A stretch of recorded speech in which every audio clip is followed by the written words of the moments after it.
Wait, are you putting a bow on your head, or am I just wearing a hat for no reason?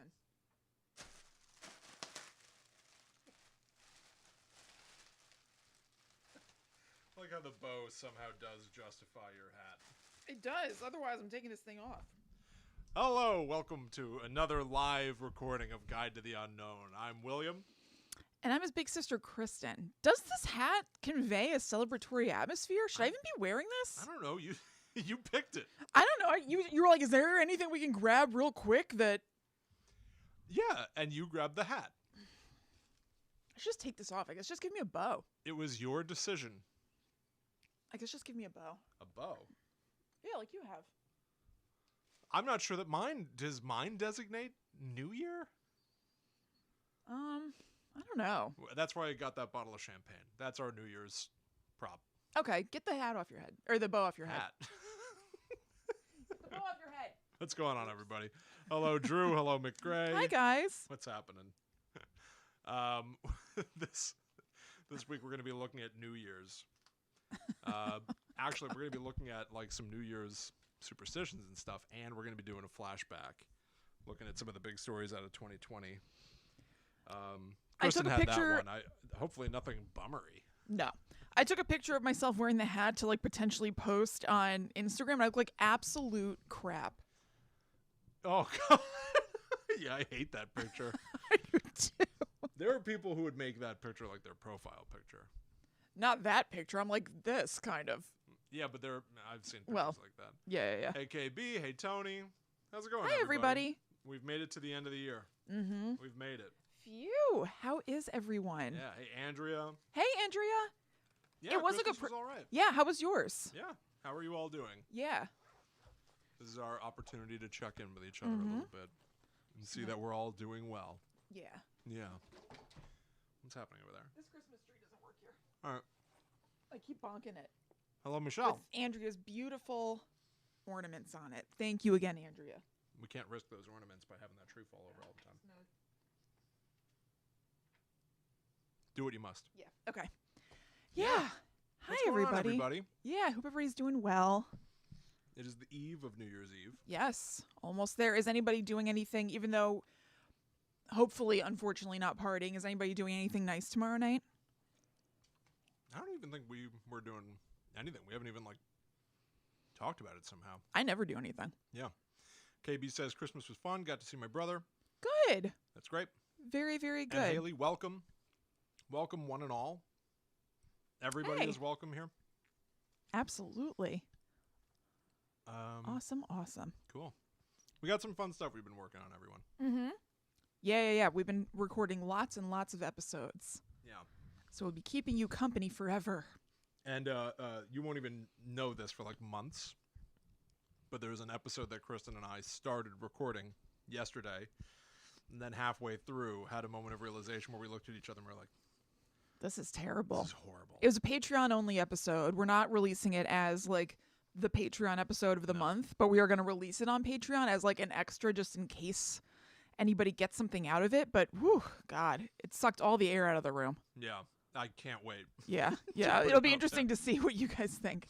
Michelle says we have a weird tradition of eating cake with our hands on New Year's. I love that. That's fun. That's a really funny tradition. That's awesome. Fun. Get rid of the utensils. Yeah. And Andrea said it was different, but she didn't mind only cooking for 5 rather than 20. I get that. Yeah. I totally get that. Hell yeah.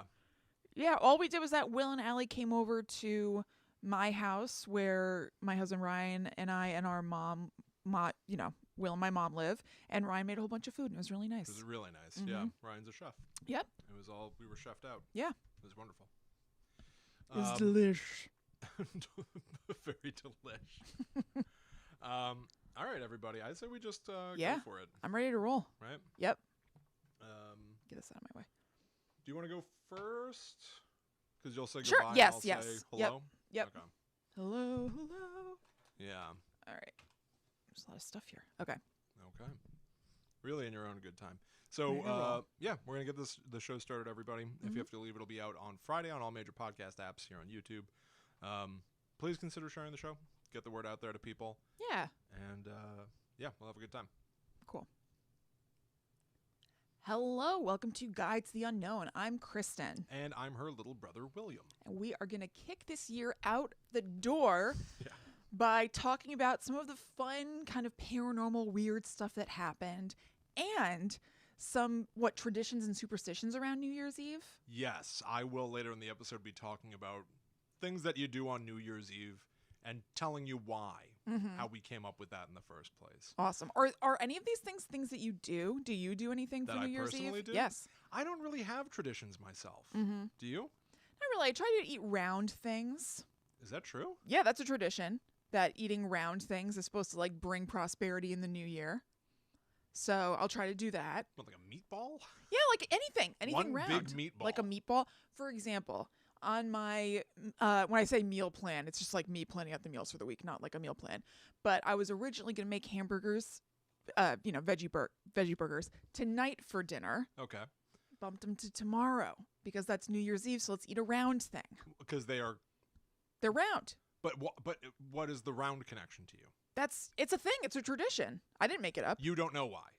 It's because they're supposed to symbolize coins. That's correct. Yeah, round things. I found some of that kind of thing in my research, which is it's all about money.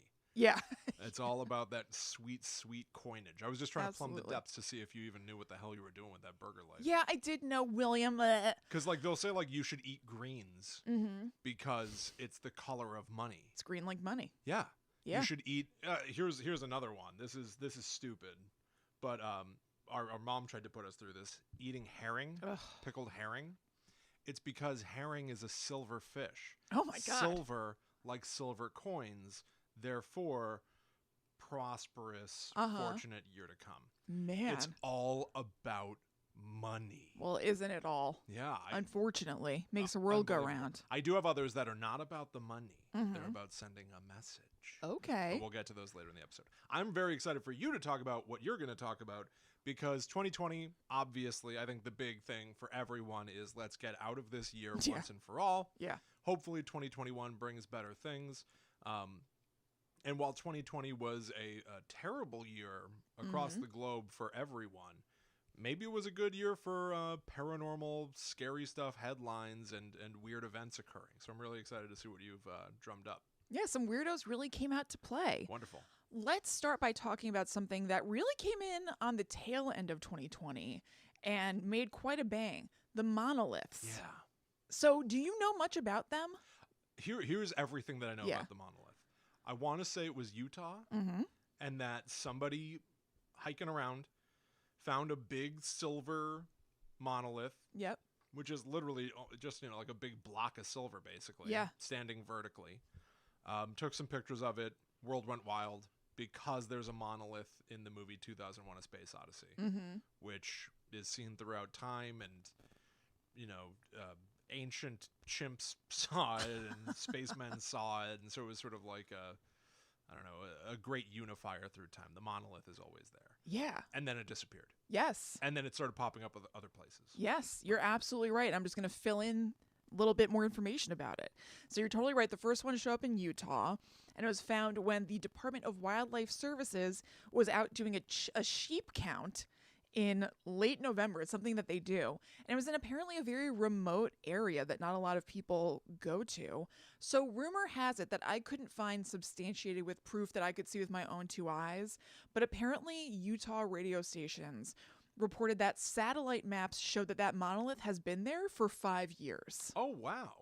I don't know if that's the case or not. That's not super widely reported, Okay. but that is out there. I saw it a couple of different places.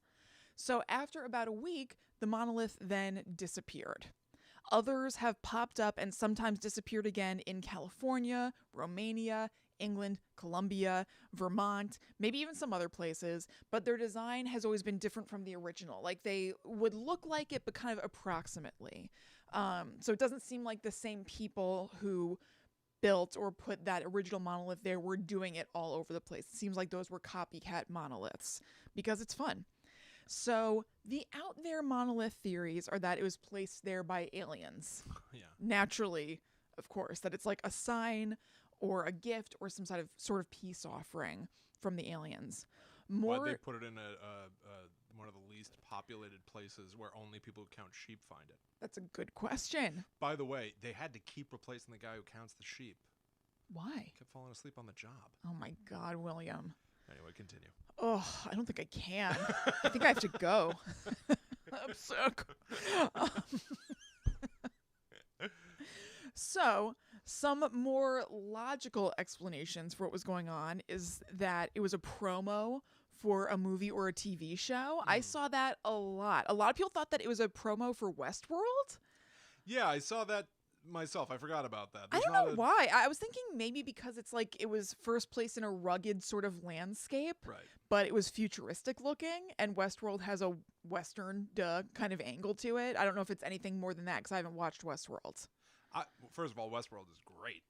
I've heard that it's mostly great and then not. I And really enjoyed it. Just I didn't dissuades see me. season 3, actually. I think that's where people say then not. Starts to turn to the Terminator franchise. I guess so. But yeah, I had seen things like that too. Movie promotion. Mm-hmm. I mean, frankly, ARGs, alternate reality games, have been used for promotion a million different ways. They're very engaging. They're very fun, but they also are usually the culprit these days when you see something outlandish happening in everyday life. Mm-hmm. Oh, this is a promo for the new Halo game or something. Right. So I can understand that, but there's not another season of Westworld right now to be getting amped for. You know, who knows? People thought that maybe there was secretly or something. I also heard theories that people thought that artists had maybe like joined up on the internet and decided to put these monoliths, it was a coordinated effort to put these monoliths in different places as kind of like a positive, fun distraction from the crap fest that 2020 has been. That doesn't seem to be the case, but it's a cool idea that there was some sort of online collective that decided to surprise us with this in the news. And the theory that it's just an artwork. It's some sort of work of an artist who's placed it there for some reason. So this brings us to what I see as the most credible lead for what actually was happening here.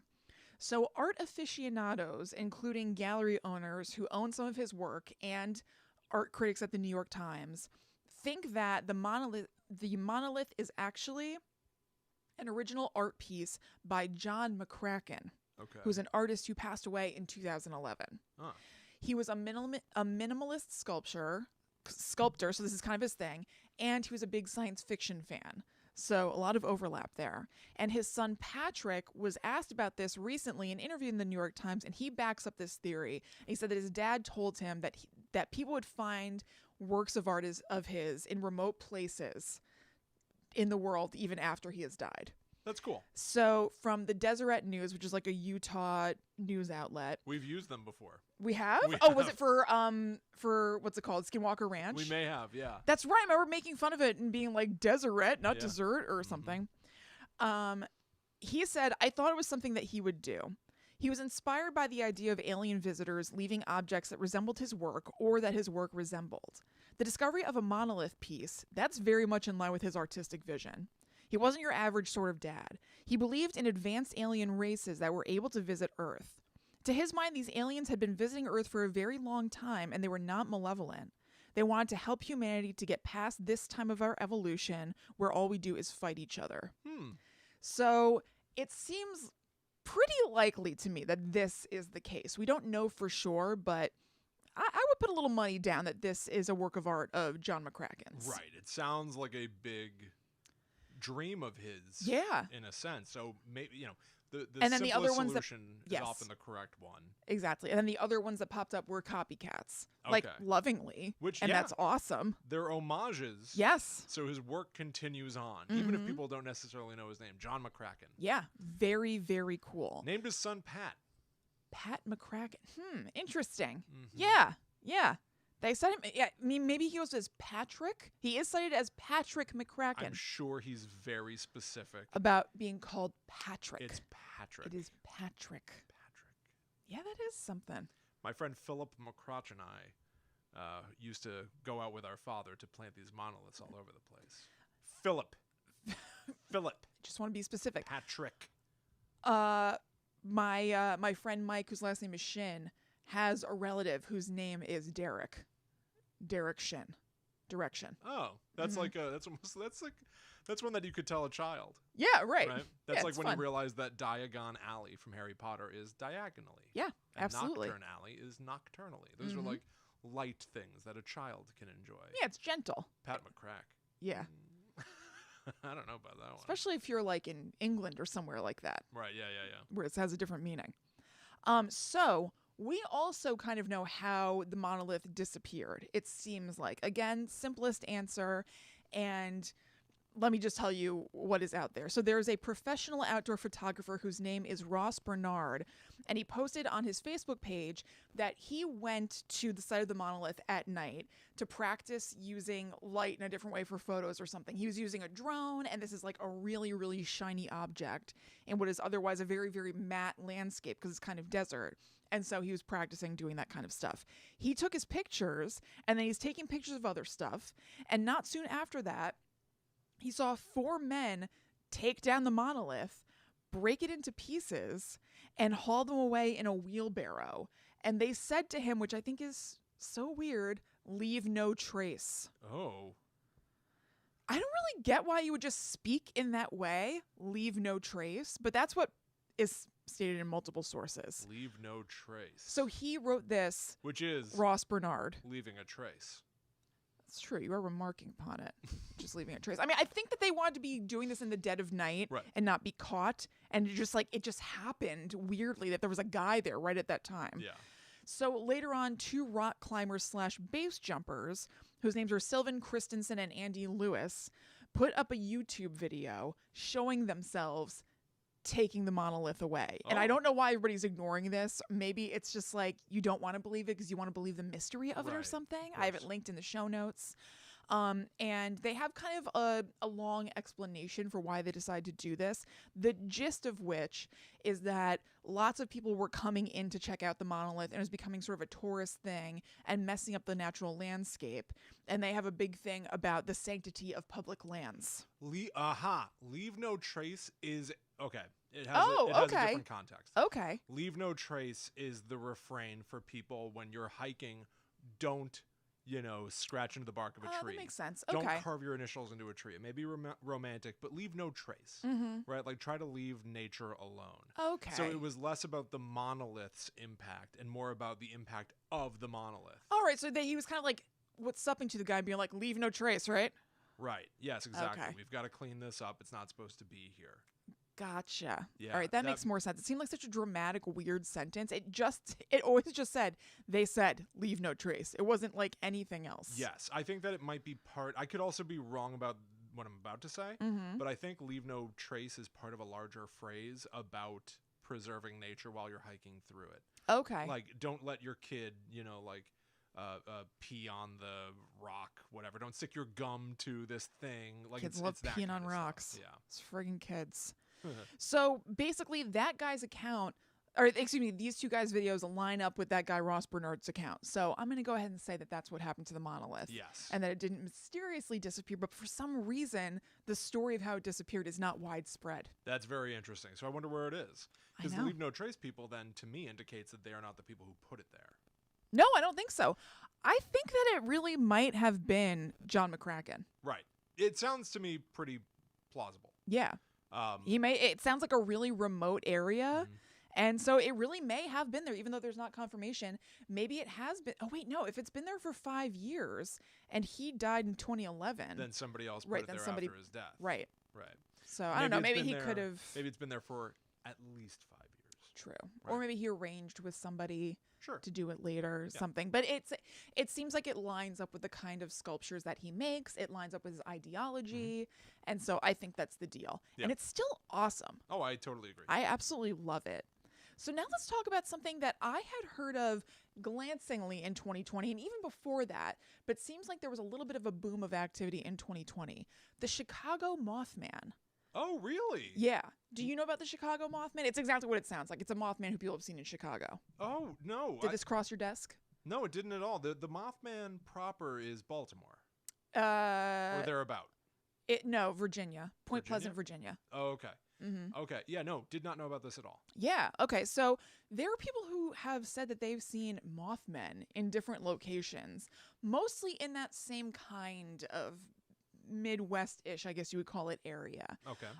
But in Chicago, there's been an uptick in sightings in the last few years. And there were a couple that went sort of public just in 2020. So there was an anonymous USPS worker who contacted a website called the UFO Clearinghouse to give her account of seeing a Mothman at Chicago O'Hare Airport, where we both have enjoyed spending some time. Absolutely. Yeah, Stayed overnight. We did. There was a power outage, and so we just had to stay overnight in the Chicago O'Hare Airport as children. I wandered away. Yep. Mom was terrified. Yeah, that's right. So this USPS worker was walking to her car late at night after working there, and she saw what she at first thought was a man in a billowing coat coming toward her. That's scary enough for me. Yes. But that wasn't it. And now I'm going to read her quotes from that website because she tells the story best herself, I feel. As I got closer to my car, I unlocked it, which caused my headlights to come on. My headlights hit the person standing about 20 to 25 feet from my car, causing it to turn and look right at me. I saw that this was not some person, but some red-eyed creature, and what appeared to be a coat was actually wings, which it spread out as it turned to look at me. At first, I thought it was some kind of very, very large bird, but I've never seen any bird that stood at almost 7 feet tall. I'm 5'4", and this thing looked taller than me by at least 2 feet. This thing then started making some type of chirping sound, almost a half chirp and a half click, like someone was clicking their tongue, but much, much faster. It then made some type of screeching sound and took off running toward me. It got to within 10 feet of me and took off into the air and flew above me. I was screaming hysterically as I crouched down behind my car's open door, and I dived into my car head first. I was in a near panic as I tried to start the car, close and lock the doors, and turn on my interior lights. I started my car and took off out of the parking lot and flew down the road till I hit the main road. I got home and told my husband, who also works at the same facility, and he was the one who told me about the sightings of this thing. I was scared S-less, and I hope I never see this thing again. This thing is roaming around the area, scaring people half to death. I hope the airport people decide to do something about this thing someday. Wow. So there are a few accounts of this. I think if you find this interesting, click the link in the show notes. And UFO Clearinghouse has a bunch of different articles about this with different people coming forward and being like, yeah, me too. I also saw that, whatever, from the last year or so. And I thought that this sort of account of the vibe of people talking about the Mothman in Chicago was interesting and worth quoting. So this is another thing from the same site, but it's a different person telling this part of the story. It's an air traffic controller. Yeah. So they told the website, I've heard many stories of the supposed O'Hare Mothman from pilots and other controllers and employees around the airport. I've heard tales of people seeing it in flight or perched somewhere and how it had glowing red eyes and looked like a giant man bat. Many of my fellow controllers have told of either seeing it themselves or hearing from others who have seen it, and it's been the subject of radio chatter on multiple occasions. I never gave much credence to these stories, and even though part of me believed and hoped it was real, seeing it myself only helped me to become a true believer. That's interesting. So then there's more, and the guy has a very similar account to the USPS workers account, which is why I decided not to quote it. It was the same kind of deal where he saw it, and it was running, and then it took flight right in front of him. Now, we covered the Mothman in a previous episode. Yep. My recollection is that it lived in a nuclear power plant. Yes. Or a bomb factory. A nuclear power plant in, I guess it's West Virginia. And that it appears at places where horrible things will happen. Yeah, it's supposed to, some people say that it's a harbinger of doom. Okay. Or it could be like warning you of something. So not that it's like bringing in the doom and like delighting it, but maybe it's trying to warn people. Right. Is it intelligent? Or is it an animal? You know what I mean? Like, is it? I don't know.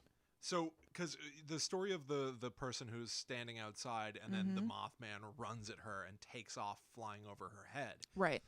That feels threatening. Actually, now that you're saying that, it does seem intelligent, because one of the original stories of the Mothman in the 50s was that it seemed to be flying over a person's car, like on pace with the car. Yes, right. Like it was hovering over them, kind of like either maybe looking at them as prey or something that it was following, or otherwise effing with them, because it seemed to be, however many feet above their car, pacing it. Right. So I think it does have some sort of intelligence, and those two things would make it seem like it's malevolent in some way. Exactly. But I don't know. Yeah. Do you know when this stuff? Or this is just something that's been sort of happening? It's been happening for at least a couple of years. I definitely remember sharing something about the Chicago Mothman on our social media in like 2018. How long does it take for something for us to drive happen? to Chicago? Yeah. Right. I don't think Actually, that... I've driven to Chicago. It's about 15 hours. I have too, actually. Yeah. Yes. I don't think that it Okay, so what I think I understand about the Mothman is that its appearance doesn't necessarily mean every single time that there is something that's going to happen that's bad, but bad things often happen after an appearance from it. So it's been in Chicago. Did you say at O'Hare, right? Yep. Okay. Mm-hmm. So at O'Hare, yeah, something bad happens. Mm-hmm. But people have been seeing this thing there for a couple of years. Right. If something bad happens, do we chalk it up to Mothman? Or, I don't think we ever chalk the bad thing up to Mothman, but I think that's the Mothman might be letting us know something's coming. Okay, so like Santa, or he delighting puts his in it. finger to his Yep. nose and gives like a knowing look. Yeah, like, guess called what? It. Something's happening. But yes. if he's been there for 2 years, right? Like how long does it take? Like how? Well, you know what? Okay. Because if he could be there for 50 years before something bad happens, and then Absolutely. something bad happens and be like, called it. But it's like, well, no, you've been here for 50 years, so it's just the law of averages. At some point, something's going to happen. Again, I don't think that he is only around and taking flight when something bad happens. But when something bad happens and he is around, then people attribute it to the Mothman. So I'm not sure. I think you're right. I think it is the law of averages. It's ridiculous. Yes. I don't see how he could be a harbinger of whatever. Right. Okay. I think it's a cool idea. Yeah.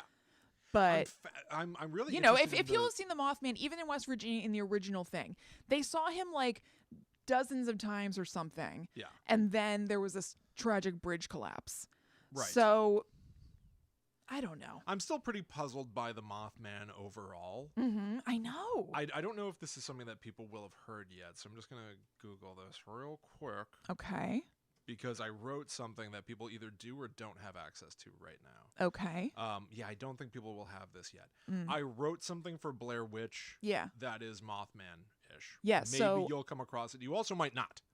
Okay. It's an optional thing for you to uncover. So he wrote it for Blair Witch, Will means the Blair Witch Hunt-A-Killer boxes that he is a writer and producer for. Correct. So go to huntakiller.com/Blair to check those out. Thank you very much. You're Blair welcome. Witch. Yes. Oh, excuse me. You're thinking of huntakiller.com/blog. That's exactly what I was doing. Yes. One word. Yes. Blair. If you were to reboot Blair Witch and just call it Blair, people would be like, what is I feel like that's a very is that? 2010s thing to do. Blair. Okay. What? Anyway, no, there's a sort of optional side questy type thing that you can enjoy. It's like a podcast you can listen to. Mm-hmm. And I wrote hosts that debate the paranormal just like Kristen and I Yeah. do. Anyway, so I wrote that and I was working out with the performers of it to record it and stuff. And I was like, all right, we're going to talk about the Mothman. The characters are mostly fighting about whether or not the Mothman story makes sense at all. Mm-hmm. So just really get into the debate of it all. Yeah. Because I think one of the lines that I wrote is like, spoiler alert, I'm not even sure if I know what Mothman is. Uh-huh. Like one of my characters says that. Right. Because I still don't really understand. I think it's supposed to be a cryptid. It's an animal thing, but it must have some sort of other intelligence. I mean, there is also a whole thing about the Mothman maybe being extraterrestrial in some way. I know. There are like 1,000 explanations. There are a million theories. Right. Yeah, exactly. So I think the answer is no one really knows. I think that there are people who posit themselves, not posit themselves, maybe position themselves as like, an enthusiast who's maybe an expert or something who might have their own theory of what the Mothman is. Yeah. But I don't know. I don't know. I just know that people report having seen it a bunch. Yeah. What is going on? I don't know. I mean, I know that people think that it could be a certain kind of, I'm remembering our episode from like the beginning of the show where I talked about the Mothman, a certain kind of crane, I believe some people say it is. That's also right. an extremely giant owl. Right. It's always an owl for these things. But I don't know. I mean, so many people say that it's like black and human-like, but then with these wings. But of course, it's dark, so your eyes play tricks. Yeah, for sure. Doesn't sound like an owl to me, really, but you never know. Yeah, it's so Who knows? ambiguous to me. It's amazing that there are like, I'm not saying people are wrong for this either, by the way, but like there are statues of the Mothman in places. And people love the Mothman. Yeah. And I'm all for loving it, but I don't understand. I don't even know what to rally around with it. I think this is a cool story. I happen to love the Mothman. It's like one of my Okay. favorite cryptids, if not my favorite. And even I'm like, I don't know, it's like a thing. It's so crazy to me that so many people say that they've seen it. Gotcha. I That's find that true. fascinating. Yeah. It's just it's just crazy to me. I find it so cool. Yeah. So next thing, the UFO reveals that happened in Right. 2020. Yeah. So this is a little bit of a cheat. It's kind of a throwback because the deal is that the Pentagon officially released video footage of UFOs that had been previously leaked and that we've talked about on this show. I wish I'd taken a note of the episode, but we have 2 episodes. If you go back in time and you just like search for UFO as you're looking in your podcast player, where we talk about this government information that came out. Yeah, with- I actually have them here. So Okay, great. one of them, we did an episode 98. All right, here's the origin. Episode 85, Secret UFO Program. Perfect. And then 98, we did a further update of that. Perfect. Yeah. Okay. Oh, and episode 10. 10, 85, 98. Okay, great. So check those out. So the thing that happened in this past year isn't exactly new, but it's an acknowledgement. So, and I'll tell you what we're even talking about in a second, but what they did is that the Pentagon basically gave these videos that were released in 2017 their stamp of approval. They said that they acknowledged, like, we know these have been out, but we are saying that, yes, these are official videos from the government to validate them and prove that they weren't digitally manipulated by anybody else in any way. And the deal with these videos from 2017 is that they show footage from the vantage point of a pilot in the cockpit of an object moving in the sky for these Navy pilots that is moving in ways that the pilots can't explain. So you're seeing this thing that they describe as being kind of shaped like a tic tac, like it's like an oval, oblong white thing moving like crazy. And so here's a quote. As I got close to it, it rapidly accelerated to the south and disappeared in less than 2 seconds, said retired U.S. Navy pilot David Fravor. This was extremely abrupt, like a ping pong ball bouncing off a wall. It would hit and go the other way. So these things were moving side to side in a way that airplanes, even like advanced military ones, can't do, accelerating extremely quickly, doing all this stuff that we don't have the technology to do. Yeah, an airplane doesn't pivot around. No. If you want to turn, you make a wide arc. Right. And no, they can just turn left to right. Right, like yeah. They nobody's zigzag. business. Yeah. It's so weird. So I'd encourage you to seek out this footage because it's very, very strange. And so nobody has acknowledged that this is a UFO as in an extraterrestrial. They're not totally ruling that out, though, which is crazy to me, even the government stuff, but that it's something that we can't explain. So is this technology from another country? A lot of that is supposed to be secret. A lot of people in the government have said they don't really think so. We just don't have the literal physical capability to build things that do this. So what is it basically? So that was kind of a cool thing that happened in 2020. That's not exactly news, but it is solidifying that this was real footage and not Further some sort of like confirmation. weird doctored sort of thing. Officially released. Yes. Yeah. And as I researched that, I found out something that is so hard to explain. I thought I would mention it, and again, you can check out in the show notes. But this is very weird, and we'll see if this leads to anything bigger. This just happened in the last couple of days as we're recording in real time. There was a COVID-19 relief bill that got signed by Trump.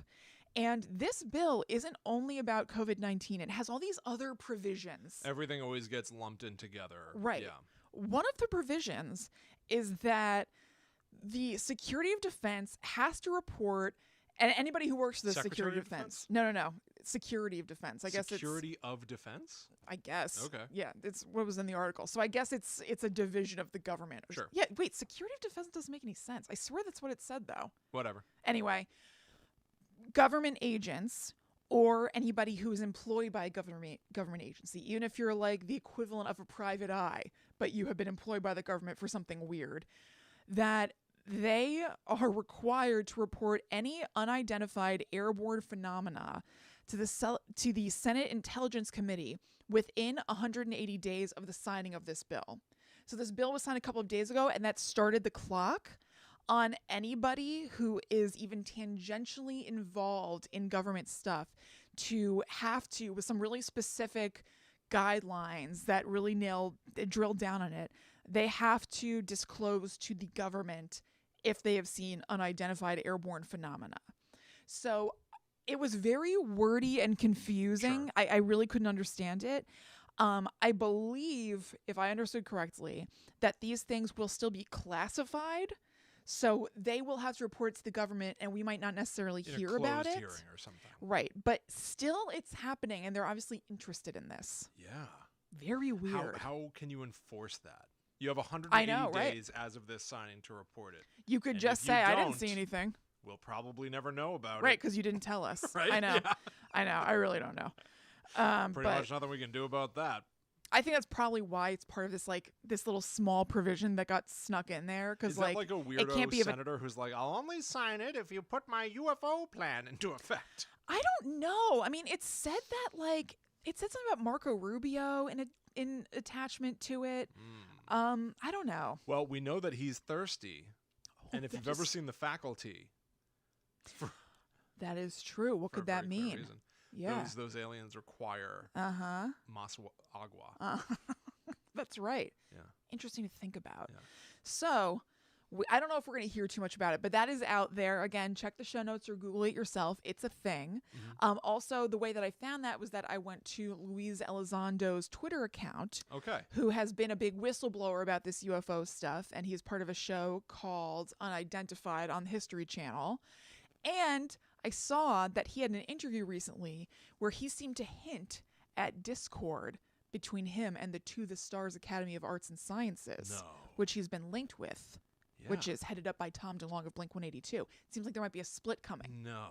I hate to tell you. Oh, that was so that's not exactly 2020 news. It might be 2021. Right. We've covered Luis Elizondo before in talking about the secret in those UFO episodes program. we talked about. Yep. And I thought that he was maybe not a founder of, but I think one he of might the, be. I think maybe he is. Maybe Yeah, he is. I think he might be. So for a split, that's hard. It's almost going to hit as hard as when Blink-182 split. Right. With Tom DeLonge. Right, I know. But then at least we got Angels and Airwaves. Thank God. So maybe we'll get. I'm curious to see what Luis Elizondo's solo project is. I can't wait. Can't wait. Okay, and so this brings me to our last thing. Maybe those people who have to report about airborne UFOs will have a lot to talk about, because in 2020, apparently there was a boom in belief and experiences in the paranormal and aliens. So, reports of paranormal activity in general seem to be on the rise. Okay. And this started in 2020. Both the New York Times and the LA Times had separate reports that more and more people are even anecdotally talking about paranormal things that they're experiencing in their homes.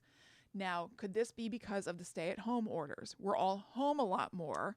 Ah, right. So you might be apt to notice more things in your home. That could be because you're seeing things you might not have noticed before that are actually paranormal, or it could be because you're home and you're bored and you're noticing things about your house, hearing sounds and stuff that you didn't pay as much attention to because you were out and about doing other things. So they talked to Jason Hawes from Ghost Nation, formerly of Ghost Hunters, who attributed it to probably normal stuff. He said that when they were doing this report, the weather was getting a little bit warmer, and wood drying out in your house as a result of warmer weather can create these like popping sounds and cracks and things like that maybe people are sitting up a little straighter and being like, what was that? Yeah. And making them think about ghosts. But he said that it's undeniable that his website has definitely had a spike in activity in 2020 and outreach. That's interesting. For people reporting that their house is haunted. Now, the thing about a belief in aliens spiking, I found something that was specific to New York City that I wanted to talk about because it's very notable. Okay. According to the National UFO Reporting Center, UFO sightings in New York City were up 31% from 2019 to 2020, and they were up 283% from 2018. So people reporting to them that they're seeing things in the sky, and I pulled a couple of these incidents to read to you. Someone spotted and stared at an oval aircraft that, quote, looked and sounded like a helicopter, again with these ovals. Then the mysterious flying machine sent a surge of heat/radiation through their body. Ooh. This person honestly thought that it was the government putting something into the air with everything going on during these times, because this is COVID stuff, and I thought I would wake up and find it all over the news or on Instagram, and they were surprised that nobody else reported anything going weird. Interesting. Then In June, there was somebody from the Bronx, who said that they watched 30 objects, quote, flying in a perfect line in perfect synchronicity that, quote, looked like a bunch of moving stars. And they insisted, I don't drink or take any drugs whatsoever. I'm not a UFO conspiracy theorist. And yet they saw this thing and reached out to report it. So as we move into 2021, everybody, I bid to you, I beg of you, look to the skies. Yeah. See what you see. Let a friend know. If you hear a ghost, tell us about it. If you see a ghost, tell your mom. That's where I leave you. I don't know. You got so hollowed out at the end of that. I got lost. You had nothing else to say. Nope. Tell your mom. What else? Ran out of steam. What else? And there were other things this year. There were murder hornets. There was Rando Nautica, which we covered in an episode. Yeah. Woo, what a year. Hell of a year. Also the like Bill Gates is going to track you stuff. What? Oh, 5G or something? No, the vaccine, right? Oh, yeah, the plandemic. Allie showed me a meme of somebody getting a vaccine, and then it cuts to Bill Gates looking wry. And there's a phone that says, like, Edna is here. He's like, now I know. Yeah, wild year. Yeah. What do you make of this UFO stuff? Why so UFO heavy? And when you hear somebody saying that they saw 30 UFO things flying all in a line or whatever, what do I think happened? do you think anything of it, or do you because what I do, I reflexively go, huh, and then I forget I even heard it. Me too, because I don't know what to think about it. Yeah. I don't know. I can't, especially when it's something that's like in daytime or something like that. It's harder to be like, oh, it's probably a bunch of geese. So I don't know what to think about it. I guess they saw that, and I don't think of it any further. I really don't. Geese, if it turns out to be just geese flying south for the winter, there were like 30 of these things. They kept making this honk. They kept making this horrible sound, this honk, and they were flying in a V shape. Right. Like, I honestly, with a lot of these things, I mean, there's a part of my brain that often does go to, okay, what could this be that's like mundane? But for some things, I just go, huh, I guess they saw that, huh? And I don't know what to think about it. With Mothman, a lot of times, I go, I don't know what to think about that. yeah, it's hard. I don't know. I don't know. It doesn't sound like a crane to me, really. It doesn't sound like an owl, but it's hard for me to believe it's actually a Mothman. So I just go, they saw that, I guess. I don't know. It's like also an unfortunate requirement for everybody who's seen a UFO to be like, listen, I saw something. I don't drink. I don't do drugs. I swear I'm not tripping balls right now. I've never been like a nut. I know. Like you have to preface it with all those things that make you go, you're probably all three of those things. Yeah, I know. You know, and then you move on in your own head. Like, you reflexively, the most credible person in the world could be like, yeah. No, I've got like 5 Nobel Peace Prizes. I've invented math. And, one time I saw an alien. Right. You'd be like, oh, okay, so you're a fraud. I mean, I can't help it. We've talked about it a million times. Unless I see it with my own 2 eyes, I guess I go, wow, that's wild. You might have seen that, but I don't know if you really did. Sure. That must have been scary. I just don't know. Oh, that sounds funny. So I just kind of take it for what it is. Yeah. They at least believe it, and I just don't know what to think. Yeah, 1000%. Mm-hmm. All right. Yeah. Well, that out with the old. That's 2020. Yes. That's the old stuff. We're gonna get rid of that now. Bye, bitch. Bye. And we're gonna take a look at some New Year's traditions. But before we do that, Guide to the Unknown, y'all. At GTTU Pod, gttupod.com. Find the links to go to Patreon. Yes. Get all those exclusive shows. That's right. We do an exclusive bonus episode there every month. There's a whole separate Patreon-only podcast called The Netherworld Dispatch that you can get in on if you decide to donate $4 or more to us per month to thank us for putting out all these shows. Yeah. Even if you've been keeping up with Guide to the Unknown every week when we drop a new episode, you're still missing one. Yeah. There's another episode of Guide to the Unknown that goes out every week just on No, every month. Yeah, every month. Yeah. Whatever. I also do a private one that no one knows about at all. Not even me. Yeah. So go check that out. tpublic.com/GTTU pod. Get a shirt. /user/GTTU pod. Whatever. You are... Kristen, I'm partying. It's New Year's. Junking this up. I'm screwing it up. All right. Who cares? No, it's fine. All right. Yeah, And we would love it if you left us a review on Apple Podcasts or wherever you review things. It makes a really big difference because people see your review and they're like, oh, they like it. I might like it too. Yeah, That's exactly. nice. Very Yeah. true. Yep. All right. Let's talk about some New Year's related Let's stuff. do it. This first one is not so much a superstition, not at all. It's more of maybe this is a cryptid, Mm-hmm. but I still thought it was worth calling out since we're doing New Year's centric stuff. Baby New Year. Ah, yeah. Baby New Year, the figure Yes. of the dawn of a new trip around the sun. Is this a cryptid? Does it always look like a baby? Yes, it does. Ugh. Here's the thing about Baby New Year. It's either always a baby or the more popular thing is a new baby is born as the new year arrives. Mhm. And over the course of that year, Oh. it ages through the entirety of its lifespan. Whoa. So Baby New Year on January 1st is a newborn, and on December 31st is elderly and about to die. Is there any conspiracy theory about Baby New Year being Santa? Maybe every single year there's a new Santa because it's actually Baby New Year. That's very It'd probably be interesting. at about that age where it has a long white beard. Yeah, you're around totally December right. 25th. And there's still about a week or so before Santa is too old to do it in the first place. Right. So maybe that's That's- like a final altruistic act. Yeah, that's pretty interesting. Mm-hmm. Spends the whole year making toys. Right. No, I have starts not- off the year playing with toys because it's a baby. Yeah, very good. It gifts the last toy to the Mhm. new Baby New Year. Yes. Mhm. Yes. Well, Baby New Year and Father Time are certainly linked because you think Mm. of Father Time as being sort of an ancient old man with a Right. long white beard. Right.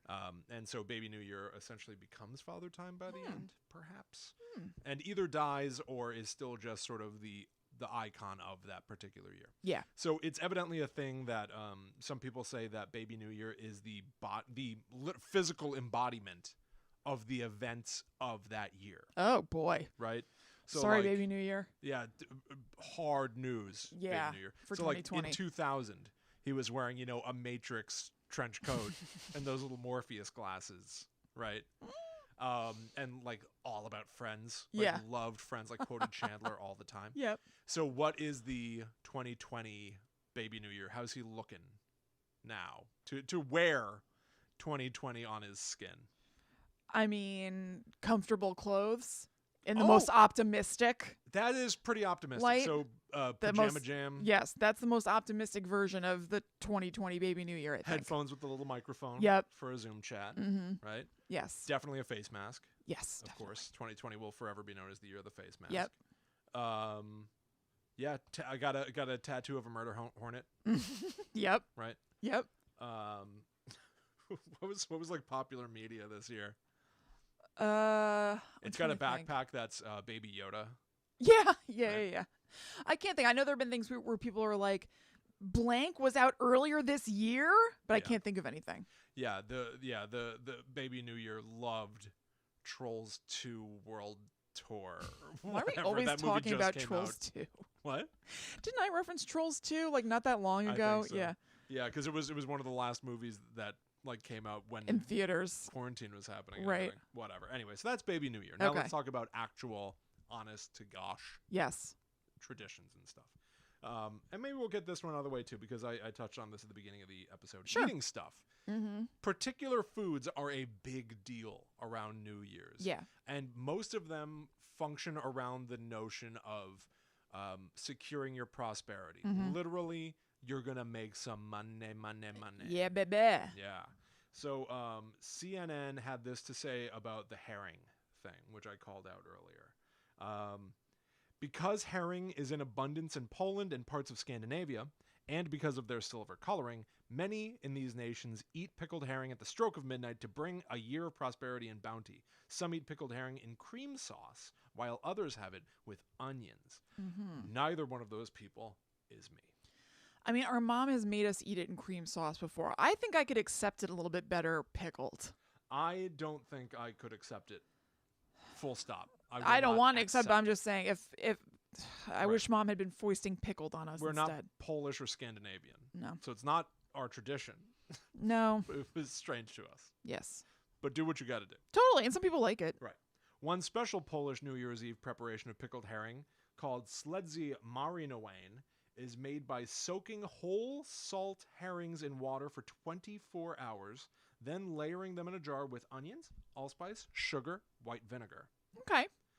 Sometimes they'll eat them in a midnight smorgasbord with smoked and pickled fish, pate, and meatballs. You know, in that context, I bet I could maybe get into it. It sounds like it's more part of a vibe. Yeah, then. exactly. It's part of a vibe and not just your mom making you stand at the counter like with an open just jar of pickled or no cream herring. Right, with like a forcing spoon you. in a jar Yeah, saying yeah. you have to. Yeah. Or else we're going to have a horrible year. Also popular, there's just different food stuff now. Black-eyed peas. Yep. We've also had that. Major tradition. But the reason, Kristen? Because they look like pennies. Yeah. Yeah, it is all money stuff. No, they don't. No, they don't at all. I don't know why. They're look like peas. Peas. Yeah, they're like not even. beans. I feel like black-eyed peas. Yeah, they're more a bean. Right. They're not even really round. Right. People also eat cornbread because it's gold. Yes. Yep. Greens because they're green like cash. Here's a different sort of motive, though. Pomegranate. Do you know why? No. Because of your heart. It's Oh, health. okay. Pomegranate is health. Yeah. That's a sort of a, I can kind of get around that. My head wraps around that a little more. Literally being like, This is healthy for you. I gotta that eat way? this. Yeah. I gotta eat this so I'll make some money. Well, I think you want to tie enjoyment to these rituals, or else it almost backfires. Don't Like you if you're wanna? eating like cream herring and being like, ugh, I feel like that messes up the vibe of what is essentially a spell. Yes, I completely agree. You know? Yeah. Talking about spells, let's go to this one. Somebody called this out when we were doing our Patreon planning session. Rabbit.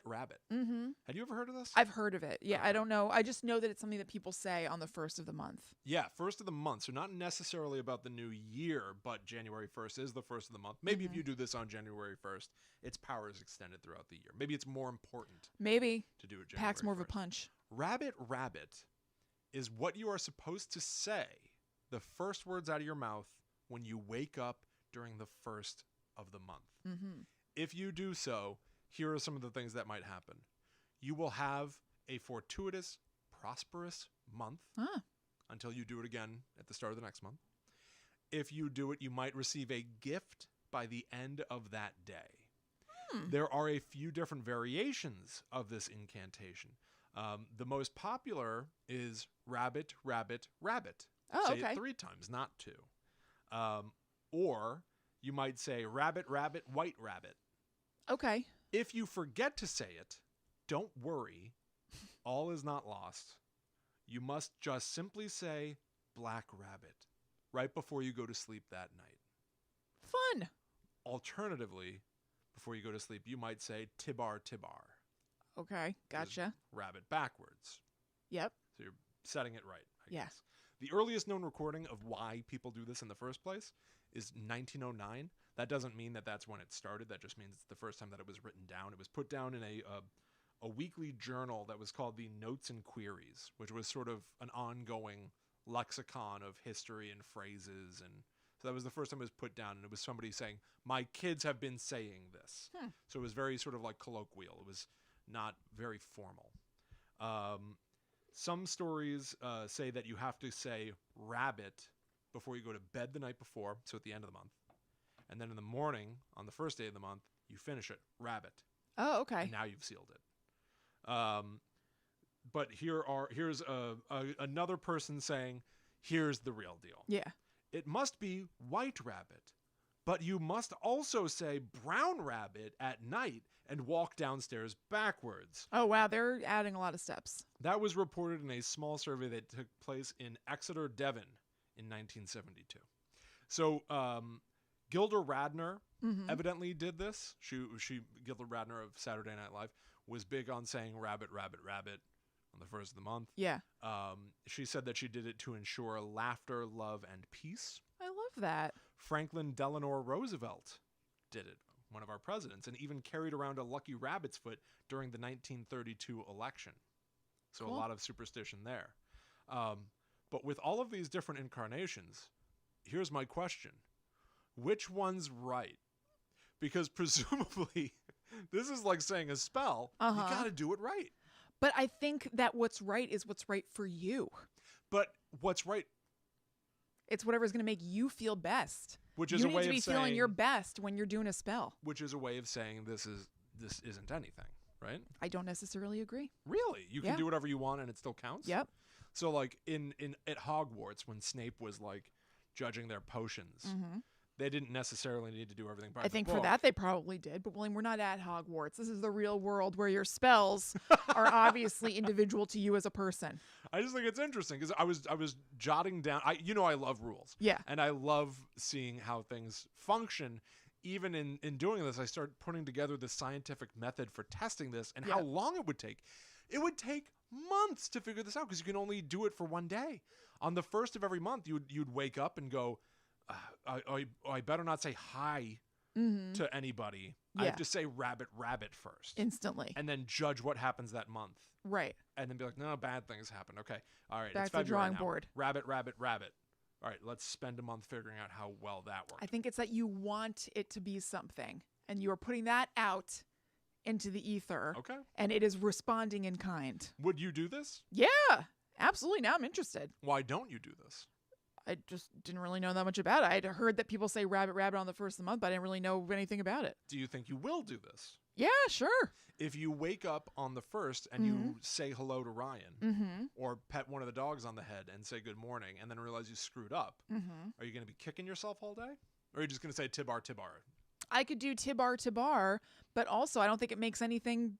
You just don't get all the benefits of rabbit. It's not like I've damned myself to a month of horrors. True, fair enough. Yeah. How many superstitions can you accumulate?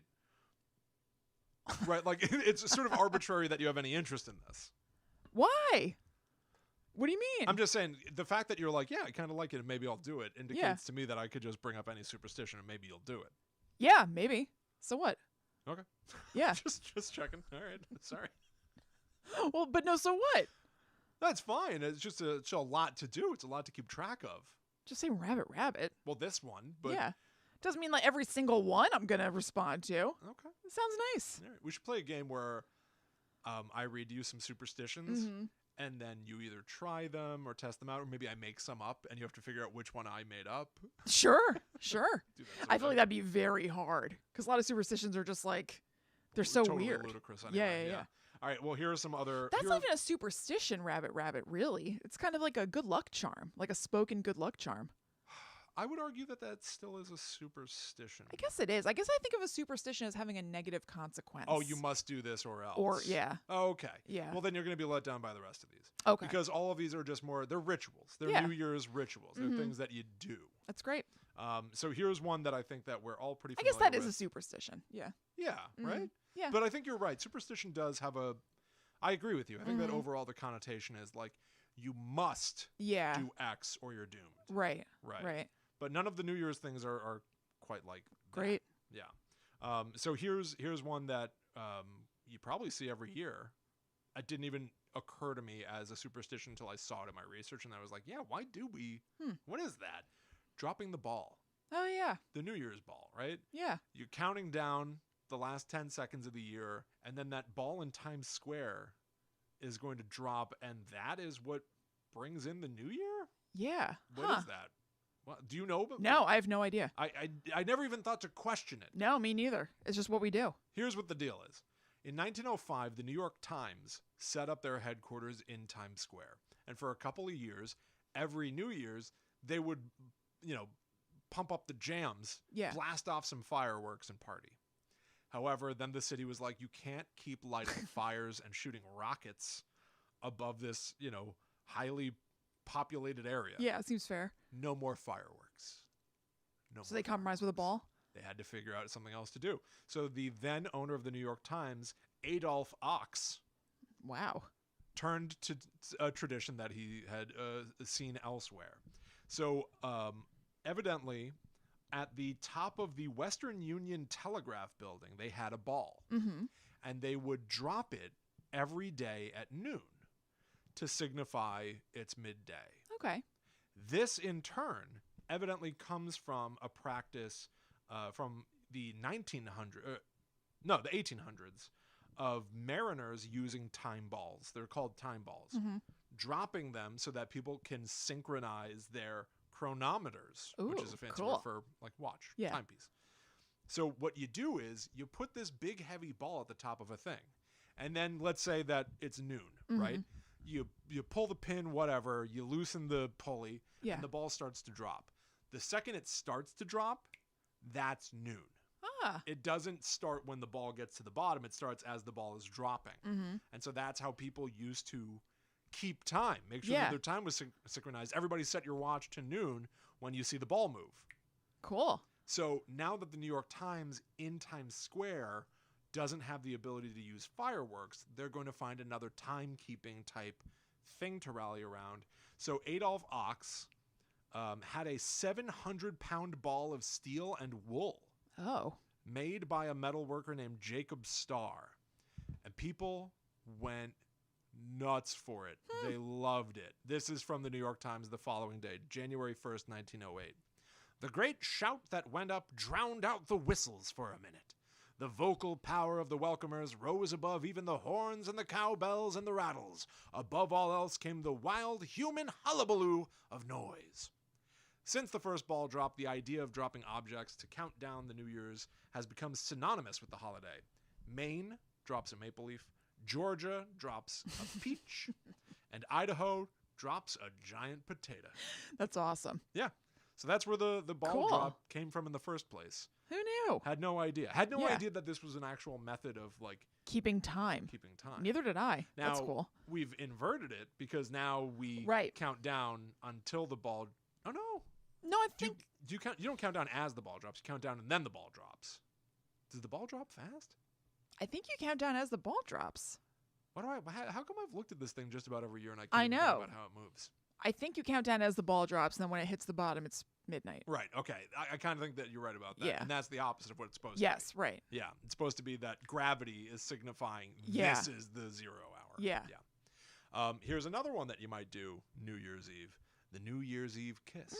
Now, I should also point out, people who are watching us live, you all have a chance to understand these rituals before New Year's Eve hits. Right. People who are listening to this on podcast apps and stuff, you're already too late. Yes, I'm so sorry. So sorry, but get ready Maybe we can illuminate things for you that you did last night. Exactly. And welcome to 2021. Yes, hi.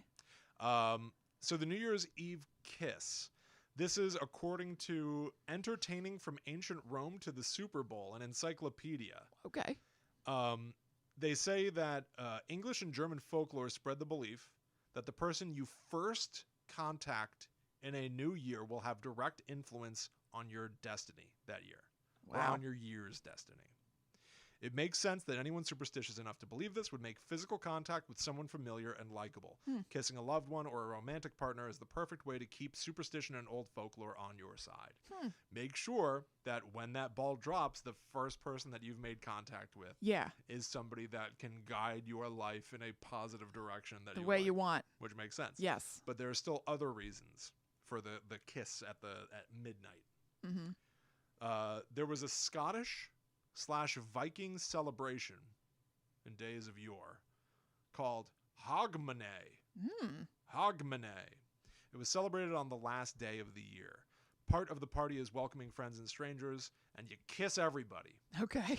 In the year 2020 or 2021. No way. No. Don't do that. Not safe. Not safe. Keep your lips off. As a matter of fact, whenever somebody enters your home, say, keep your lips off me. Keep your lips off. Not safe. Yeah, not safe. Not safe.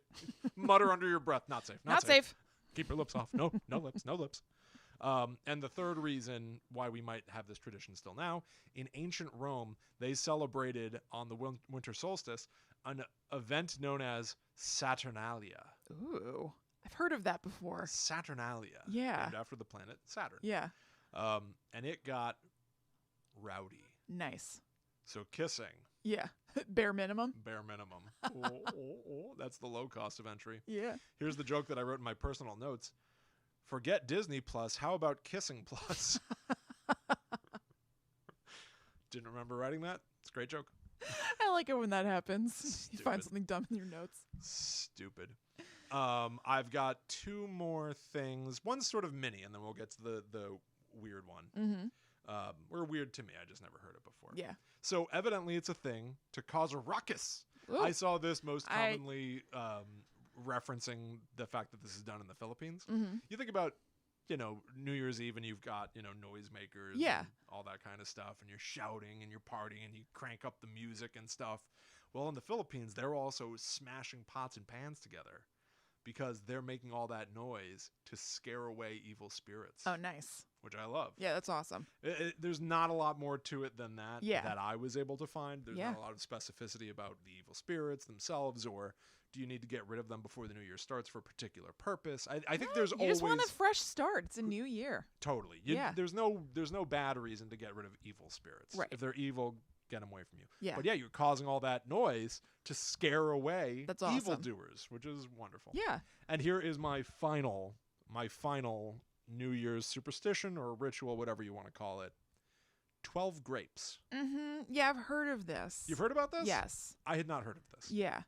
So this is attributed to Spain. You eat a grape as the clock is striking midnight. Okay. Right? So you've got the 12 chimes of the clock. Okay. For each one of those, you're popping a grape in. Okay. I guess I've just heard of eating 12 grapes for the new year as a thing. I didn't know that you're... Yeah, you're doing it as the bell tolls. You're doing this because 12 grapes, 12 months of good fortune. Right. All right. The grapes date back to at least 1895, but became established in 1909. Here's why, and I really respect the cynical nature of the origin of this ritual. In December of 1909, some vine growers popularized the custom to better sell the huge numbers of grapes that they had gotten from an excellent harvest. That's really funny. We got all these grapes. How are we going to move them? Well, the New Year's coming up. Why don't we make up some sort of ritual with them? What if we just convince people that they've got to snap into a grape every second to midnight? That's really You're a funny. genius. Yeah. I think I got a raise. He sure did. And not a raisin. Oh. Woo! But 2021, baby. Better a raise than a raise in. All right, have a good one. All right, have a good New Year's, pal. It's like a weird boss patting you on the back. I got you a raise. So you don't let me finish. I got you a raise in. Oh, my God. Sorry. Woo! Split it with the missus. See you next year, sucker. According to the tradition, whatever. In some According areas, to the tradition, you eat grapes. I already said that. In some areas, it was also believed to ward away witches and general evil. Okay. But it's Why? because that vineyard wanted to sell grapes. Yeah. You just say whatever. Yeah. Like, that's good. Yeah, it's also wards away witches. It's good luck. Why are you doing that? Why are you shoving all those grapes in your mouth, Will? Good luck. You're gonna thank me. Yeah. You're gonna thank me. It's You're gonna be jealous when you see how my year turns out. I got rid of a witch. Well, why are you eating all that pizza alone in the corner? It's around food. Getting rid of spirits? Yeah. Just scrounging around for any excuse. Why am I eating all this pizza, you ask? Well, why am I eating all the pizza? Stalling by just repeating the question a million times. What did you ask me? Why am I eating all the pizza? I saw a ghost. I saw a demon. I saw a demon over there. He's gone now. Yeah. But it's because I ate ate all all this pizza. that he's gone. Right. So that's pretty much it worked. Go. Gotta leave. Speaking of gotta go. Yes. There you go. Thank you. Those are all the New Year's rituals, traditions that I found. There are about 1 million more. Mm-hmm, of course. There are a lot of like very obscure ones, but these are some of the bigger ones, or the more notable, or the more interesting ones. Yes. I think that they all sort of culminate into that party atmosphere of New Year's, though. Yeah. Like even the eating grapes thing, like that's part of like having a party and like totally like having the food around, all the food that you've got to eat. I can also imagine people like standing around. It's like funny, like they hear like the chime and they're like pop, all together, popping grapes in their mouth. Absolutely, and it's then like you goofy. kiss with 2 mouthfuls of grapes. Ugh, I don't love that. Yeah, well, sorry. Everybody.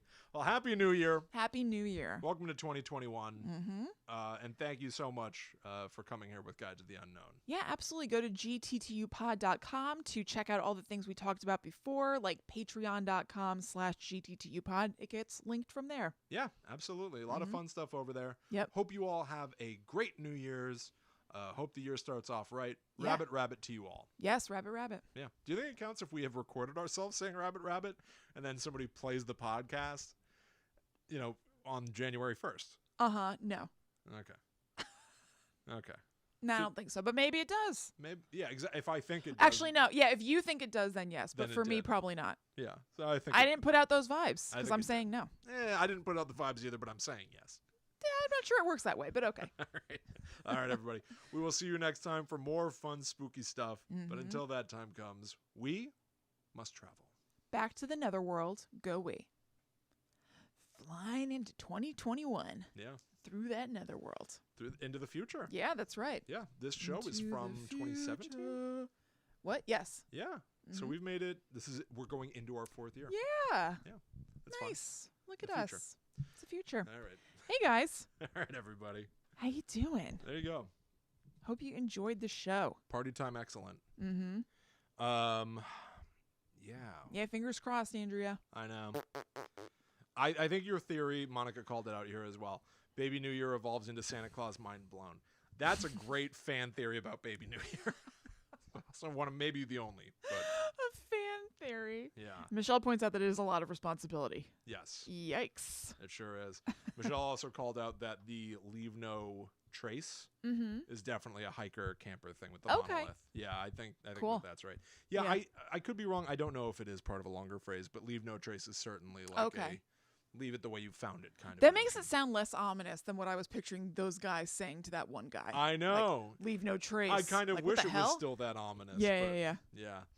Woo. All right, everybody. Happy All right, New guys, Year. Yes. Thank you so much for hanging out with us. Mm-hmm. Hope you It enjoyed. means a lot that you've all been listening and I don't know, keeping the party going for us. So Yeah. thank you, Andrea, Katrina, Michelle, Monica, KB, Mm-hmm. Pete, Michelle, Tony, Luke, McGray.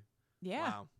Everyone here, thanks for being here. Super So cool. yeah, the podcast was a spooky happening of 2020 for you, Katrina. Yeah, wonderful. Made your own paranormal list. I love that. Yeah. All right, everybody. All right, Have guys. a great rest of your evening. Have a great New Year's Eve. Mm-hmm. And we will see you in 2021. That's right. All right. All right. Bye. Bye, everybody. Done.